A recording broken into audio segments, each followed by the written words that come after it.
ఓం అవిద్యానామంతస్థిమిరమిహిరద్వీపనగరీ జడానాం చైతన్యస్థబకమకరందశ్రుతిఝరీ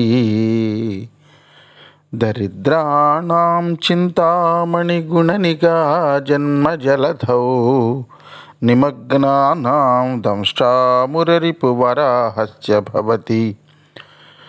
శుక్లాంబరధరం విష్ణుం శశివర్ణం చతుర్భుజం ప్రసన్నవదనం ధ్యాయేత్ సర్వవిఘ్నోపశాంతయేత్.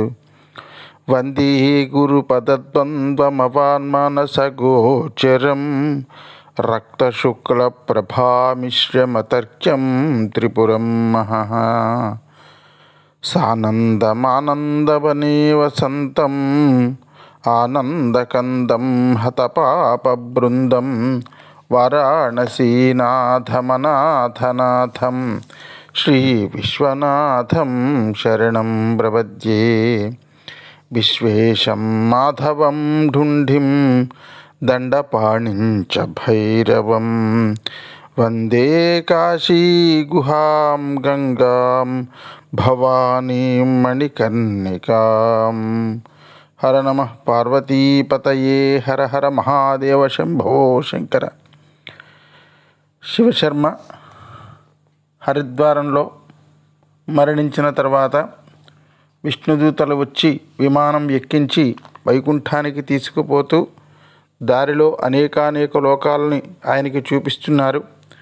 వైశ్వానర లోకం దాటి వాళ్ళు ప్రయాణిస్తున్నటువంటి ఆ విమానం ఇంకొంచెం ముందుకు వెళితే అక్కడ ఇంకొక లోకానికి ప్రవేశించగానే అక్కడ శివశర్మకి ఇంకొక ఆయన కనబడ్డాడు. ఆయన ఒక రాక్షసాకారంలో ఉన్నాడు, కానీ చాలా అందంగా ఉన్నాడు. ఆయన అవ్వడానికి రాక్షసుడే కానీ చాలా అందంగా ఉన్నాడు. ఈయనెవరండి అని అడిగాడు శివశర్మ. అడిగితే పుణ్యశీలుడు సుశీలుడు చెప్తున్నారు, ఆయన పేరు నిరృతి అనే పేరు కలిగినటువంటి ఒక రాక్షసుడు. ఈయన నైరుతి దిక్కుకి అధిపతి. ఈ నిరృతి పేరు మీదుగా ఈ దిక్కుకి నైరుతి అనేటటువంటి పేరు వచ్చింది. ఆ దిక్పాలకుడు ఇతడు రాక్షసుడు. నిజానికి రాక్షసుడైనా సరే దేవతలలో ఒకడు. ఇంకా చెప్పాలంటే ఈయన అష్టదిక్పాలకులలో ఈయన కూడా ఒకడు. ఇతని కథ చెప్తాం వినవయ్యా. ఈయన గత జన్మలో ఒక గొప్ప రహస్యం ఉంది. కాశీకి సుమారు 84 కిలోమీటర్ల దూరంలో వింధ్య పర్వత ప్రారంభం అవుతుంది కదా, అక్కడ నుంచి మహారాష్ట్ర వరకు ఆ వింధ్య పర్వతం విస్తరించి ఉంటుంది సుమారుగా. ఈ వింధ్యాచలం ప్రారంభంలో ఉన్నటువంటి అమ్మవారి గుడి, ఆ వింధ్యాచలేశ్వరి అమ్మవారి గుడి, ఆ వింధ్యాచలేశ్వరి అమ్మవారి గుడికి దగ్గరలో ఉన్నటువంటి కీకారణ్యంలో పూర్వం పింగాక్షుడు అనేటటువంటి పేరు గల ఒక బోయవాడు ఉండేవాడు. ఈ బోయవాడు పేరుకు బోయవాడే అయినప్పటికీ పరమ సాత్వికుడు. ఎట్టి పరిస్థితుల్లోని కూడా సాధు జంతువుల్ని చంపేవాడు కాదు. భోజనానికి తప్ప ఏ జంతువుని కూడా వేటాడి తినేవాడు కాదు. క్రూర మృగములను అత్యవసర పరిస్థితులలో మాత్రమే శిక్షించి ప్రజలను కాపాడుతూ ఉండేవాడు. ఈతని కాలంలో చాలామంది బోయేవాళ్ళు అడవులలో దొంగతనం వృత్తిగా పెట్టుకునేవారట.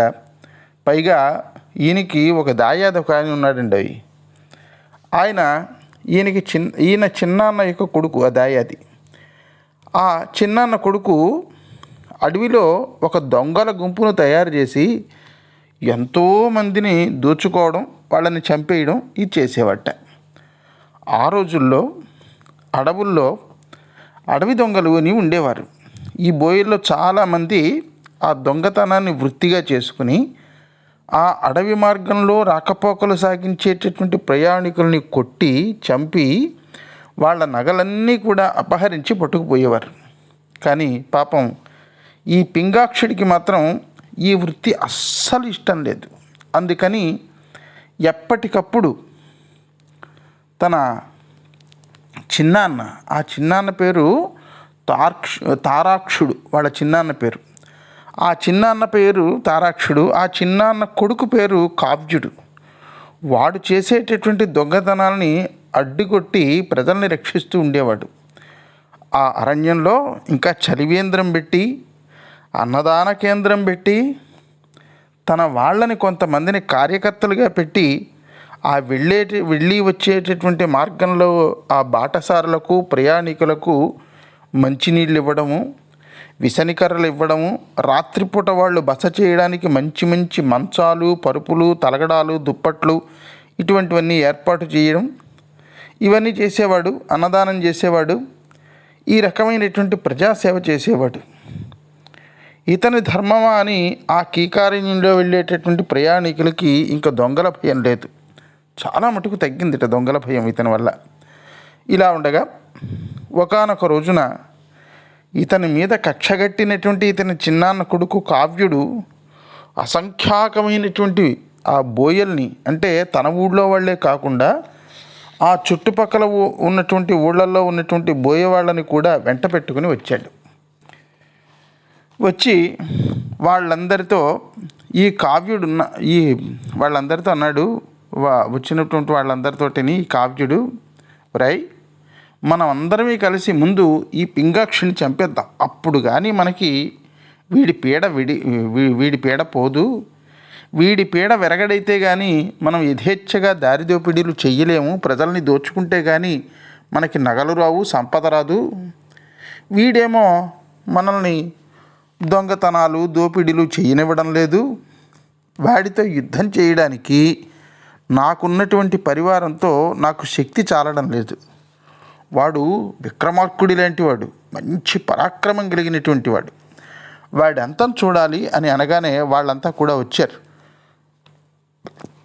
10,000 మంది దొంగల గుంపుతో వీళ్ళ చిన్నాన్న కొడుకు తలక గుంపు వచ్చి అనుకోకుండా ఆ మార్గం గుండా ఒక పెళ్లి బృందం వెళుతూ ఉంటే ఆ పెళ్లి గుంపు మీద పడ్డారు.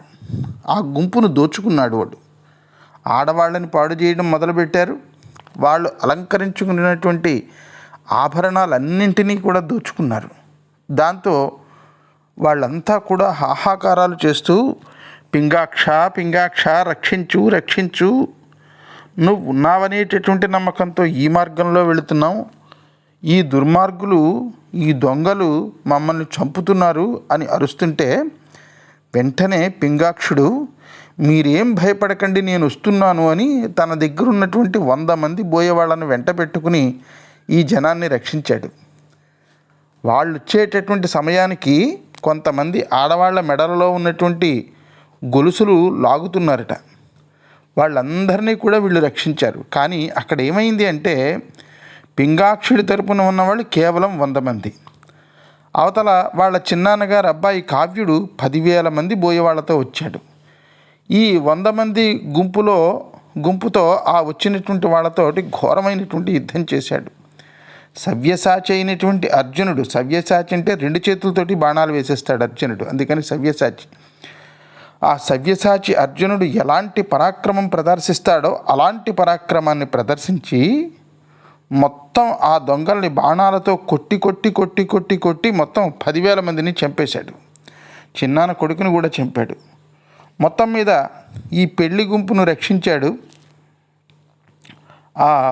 మీరు ఊరు దాటి వెళ్ళిపోండి, మీకేం పర్వాలేదు అని అన్నాడు. ఈ దొంగలందరినీ కూడా చంపేసిన తర్వాత వాళ్ళని అలా దాటించేలోపు ఈ పింగాక్షుడు కూడా చచ్చిపోయాడు. ఎందుకంటే అప్పటి వరకు 10,000 మంది వేసినటువంటి బాణాలు ఇతగాడికి ఆపాదమస్తకం నడినెత్తి నుంచి అరికాలు దాకా గుచ్చుకుపోయాయి.